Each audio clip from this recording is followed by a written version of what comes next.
بسم اللہ الرحمن الرحیم۔ حضرت بہلول رحمۃ اللہ علیہ فرماتے ہیں کہ میں ایک مرتبہ بصرہ کی ایک سڑک پر جا رہا تھا۔ راستے میں چند لڑکے اخروٹ اور بادام سے کھیل رہے تھے اور ایک لڑکا ان کے قریب کھڑا رو رہا تھا۔ مجھے خیال ہوا کہ اس لڑکے کے پاس بادام اور اخروٹ نہیں ہیں، ان کی وجہ سے رو رہا ہے۔ میں نے اس کو کہا، بیٹا تجھے میں اخروٹ اور بادام خرید دوں گا، تو بھی ان سے کھیلنا۔ اس نے میری طرف نگاہ اٹھا کر کہا، ارے بے وقوف، کیا ہم کھیل کے واسطے پیدا ہوئے ہیں؟ میں نے پوچھا، پھر کس کام کے واسطے؟ کہنے لگا، علم حاصل کرنے کے واسطے اور عبادت کرنے کے واسطے۔ میں نے کہا، اللہ جل شانہ آپ کی عمر میں برکت کرے، تو نے یہ بات کہاں سے معلوم کی؟ کہنے لگا، حق تعالی شانہ کا ارشاد ہے، افحسبتم انما خلقناکم عبثا، کیا تمہارا یہ گمان ہے کہ ہم نے تم کو یوں ہی بیکار پیدا کیا ہے اور ہمارے پاس نہیں لوٹائے جاؤ گے؟ میں نے کہا، بیٹا تو بڑا حکیم معلوم ہوتا ہے، مجھے کچھ نصیحت کر۔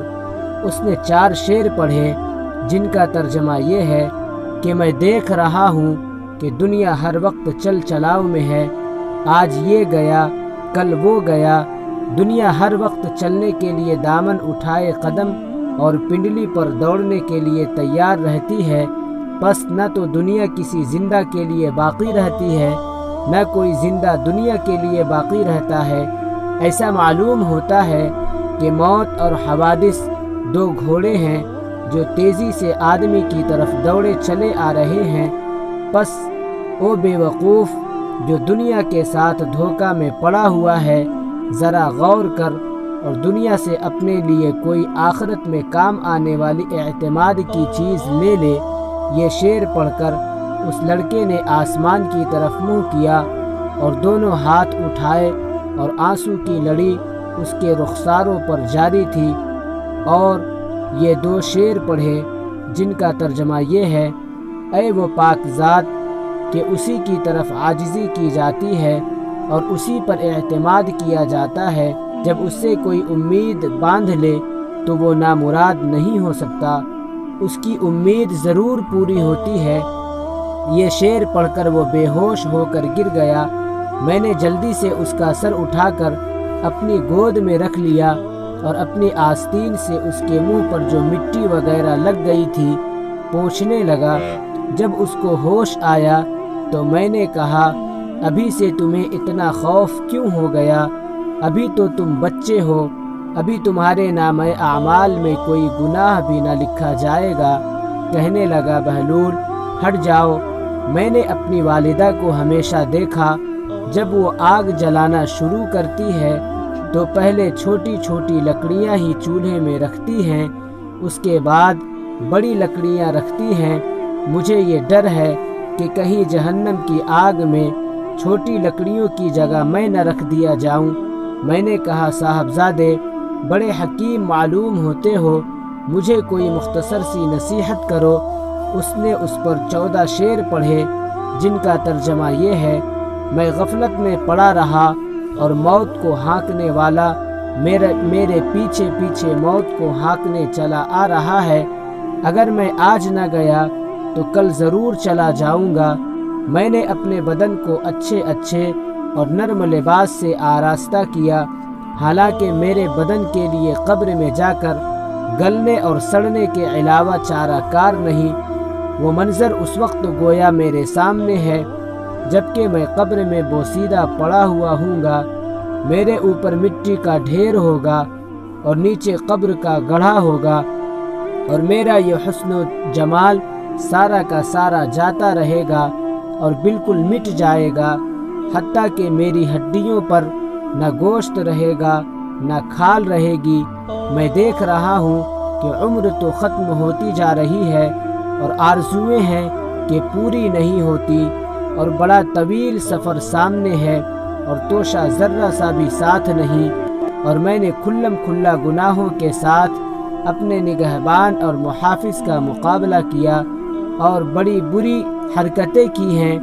جو اب واپس بھی نہیں ہو سکتی، یعنی جو گناہ کر چکا ہوں وہ بغیر کیا نہیں ہو سکتا، اور میں نے لوگوں سے چھپانے کے لیے پردے ڈالے کہ میرا عیب کسی پر ظاہر نہ ہو، لیکن میرے جتنے مخفی گناہ ہیں وہ کل کو اس مالک کے سامنے ظاہر ہوں گے، اس کی پیشی میں پیش ہوں گے۔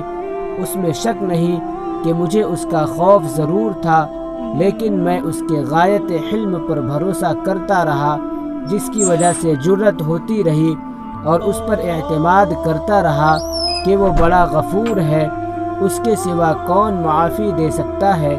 بے شک تمام تعریفیں اسی پاک ذات کے لیے ہے۔ اگر موت کے اور مرنے کے بعد گلنے اور سڑنے کے سوا کوئی دوسری آفت نہ بھی ہوتی، اور میرے رب کی طرف سے جنت کا وعدہ اور دوزخ کی دھمکی نہ بھی ہوتی، تب بھی مرنے اور سڑنے ہی میں اس بات پر کافی تنبیہ موجود تھی کہ لہو و لعب سے احتراز کیا جائے، لیکن کیا کریں، ہماری عقل زائل ہو گئی، کسی بات سے عبرت حاصل نہیں ہوتی۔ بس اب اس کے سوا کوئی چارہ نہیں کہ کاش گناہوں کو بخشنے والا میری مغفرت کر دے۔ جب کسی غلام سے کوئی لغزش ہوتی ہے تو آقا ہی اس کو معاف کرتا ہے۔ بے شک میں بدترین بندہ ہوں، جس نے اپنے مولا کے عہد میں خیانت کی، اور نالائق غلام ایسے ہی ہوتے ہیں کہ ان کا کوئی قول قرار معتبر نہیں ہوتا۔ میرے آقا، جب تیری آگ میری بدن کو جلائے گی تو میرا کیا حال بنے گا، جبکہ سخت سے سخت پتھر بھی اس آگ کو برداشت نہیں کر سکتے۔ میں موت کے وقت بھی تنے تنہا رہ جاؤں گا، قبر میں بھی اکیلا جاؤں گا، قبر سے بھی اکیلا ہی اٹھوں گا، کسی جگہ بھی میرا کوئی معین و مددگار نہ ہوگا۔ بس اے وہ پاک ذات جو خود اکیلی ہے، وحدہ لا شریک ہے، ایسے شخص پر رحم کر جو بالکل تنے تنہا رہ گیا۔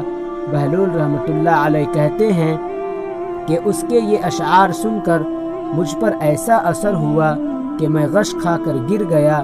بڑی دیر بعد جب مجھے ہوش آیا تو وہ لڑکا جا چکا تھا۔ میں نے ان بچوں سے دریافت کیا کہ یہ بچہ کون تھا؟ وہ کہنے لگے کہ اس کو نہیں جانتا، یہ حضرت حسین رضی اللہ تعالی عنہ کی اولاد میں ہے۔ میں نے کہا مجھے خود ہی حیرت ہو رہی تھی کہ یہ پھل کس درخت کا ہے، واقعی یہ پھل اس درخت کا ہو سکتا ہے۔ حق تعالی شانہ ہمیں اس خاندان کی برکتوں سے منتفع فرمائے، آمین۔ بے شک اس واقعہ کی ایک ایک نصیحت میرے اور آپ کے لیے مشعل راہ ہے، چنانچہ ان قیمتی نصیحتوں کو ہمیں اپنی زندگی کا حصہ بنا لینا چاہیے۔ اللہ تعالی ہم سب کو عمل کرنے کی توفیق عطا فرمائے، آمین یا رب العالمین۔